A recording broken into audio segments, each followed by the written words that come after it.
Инстаграм кушодум, таргет сар додум, ба хуҷанду душанбе дастафка кардам, 3000 сомон кор кардам якум бор. Агар ки шумо даромад мисол дар тиҷорат надоштагӣ бошен, мақсади дарс ӯе несте ки шумо муваффақ шавен, миллионер шавен, миллиардер шавену дигар.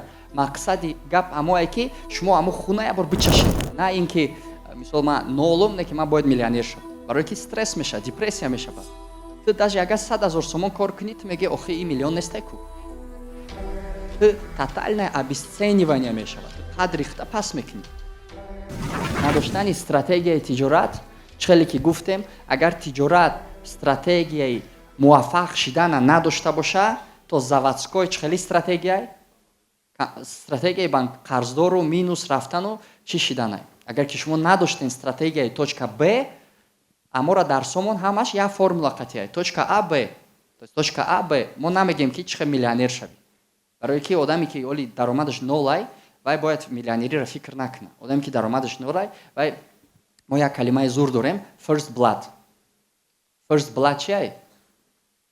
Первая кровь, хуни аввал. Масалан,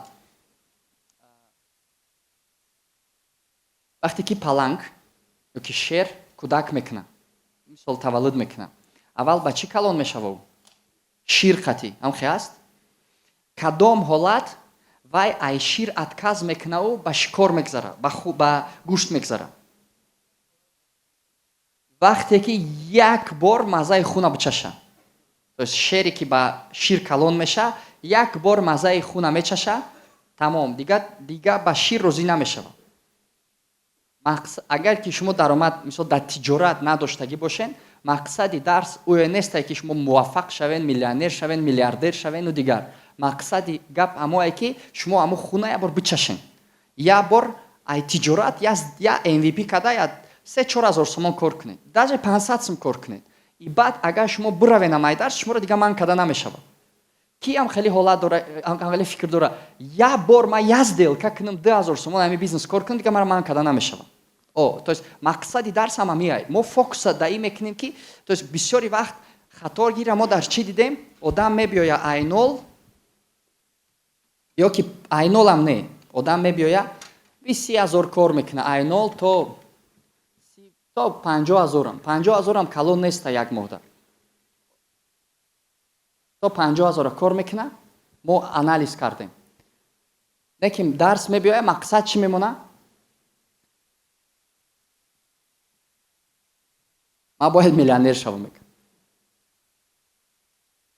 Ё ки 0, ё ки 5,000, баъд чӣ мешава? Медонед чӣ мешава? Боз ман мегум ту. Ҳаста инҷа одаме ки хеле прям сахти бад мақсад мондагие ки ман оли миллионер шавам бояд.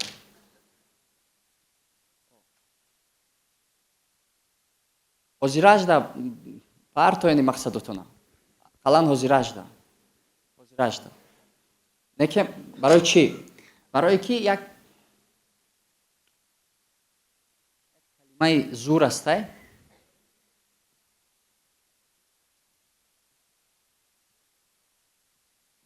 Страдание.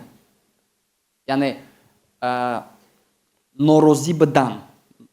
Вақте ки мо норозием, то есть мо страдат мекунем. То есть мо факти ки дорем, факт чиай? Ҳолати ки озӣ ҳастай.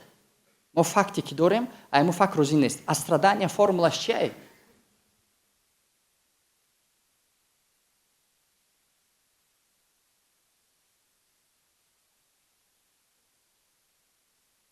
То есть факт чиай? Чизи ки озӣ ҳастай. Мисол факт шумо 10,000 сомон кор мекунед. 10,000 сомон кор мекунед моҳона. А потенциала чанд мемонед? Ман бояд ки шавам? Ман бояд миллионер шавам.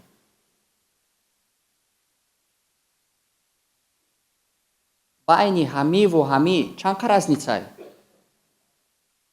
Иҷа даже миллионери иҷа $1000 қатӣ бигирем.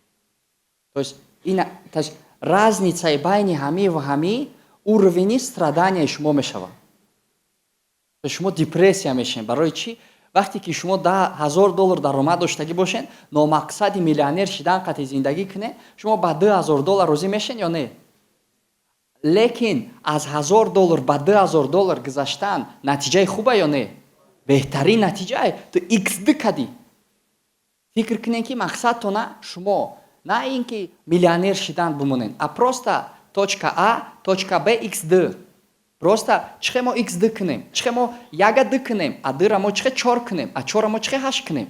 То есть методи ки мо дарс метем, на ин ки миллионер шави. А уи ки яга D куни, D-ра 4 куни, 4-ра 8 куни, 8-та 16 куни, ам рафтан бигири, қадам ба қадам. А вақте ки ноли чи? First blood, чашидани мазаи хун дар тиҷорат. Яъне ку я сделка кун, ку ята фурӯш, ин мисол Фараҳнос хуна дар чӣ чашид? Дар 100 000 сомон фоида. Я вай ман када мешавам? То есть тамом мо боварӣ дорем ки Фараҳнос уже мет, то есть и мақсади мо амие ки шумо 0 қати биёед, просто мазаша бичашед. Просто бифаҳмем ки бе сум мешава бора гирифтан, ёд гирифтани реклама, ёд гирифтани фурӯш, сделка кардан, и чӣ кор мекунӣ? Мазаша мечашӣ. Якта Насим будам инҷа нестаёли. Ай Данғара.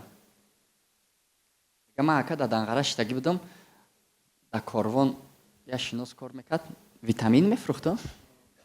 Витамин буду. О мега гуфтум ки гӯш ки амиҷа суратҳои витаминора партов, витаминора мега дар хона шитагӣ буду, мега суратҳои витаминора партов, Инстаграм кушодум, таргет сар додум, ба хуҷанду душанбе дастафка кардам, 3000 сомон кор кардам. Якум бор. Дар байни я ҳафта. Дар байни я ҳафта. Просто Инстаграм кушод, вай кард, бо дастафкашам аяму корвон рост вай карда гирд. Ба фикри шумо у Насиме ки ами мазара чашид, обратно Насими кӯҳна шида метавона ё не? Не, уже тамом. Барои ҳамин мақсадҳои мо у нестай ки шумо миллионер шавед, бизнесмени калон шавед. Не, шояд оста-оста, қадам ба қадам. Мо дӯст медорем. Мо чӣ кор мекунем? Мо як бор дура нигоҳ мекунем, лекин баъде ки дура нигоҳ кардем, таи помона нигоҳ карда мерем. На ин ки мисол ман нолум, не ки ман бояд миллионер шавам. Барои ки стресс мешавад, депрессия мешавад. Ту даже агар 100 000 сомон кор кунӣ, ту меги охи ин миллион нестай ку. Ту тотальное обесценивание мешавад. Ту қадр рихта пас мекунӣ. Барои ҳамин касе ки нолай, вай ку биё як коре кунем ки ту просто якум бор вай кунӣ. Ҳамин кӯдак кай гаштана дӯст медорад.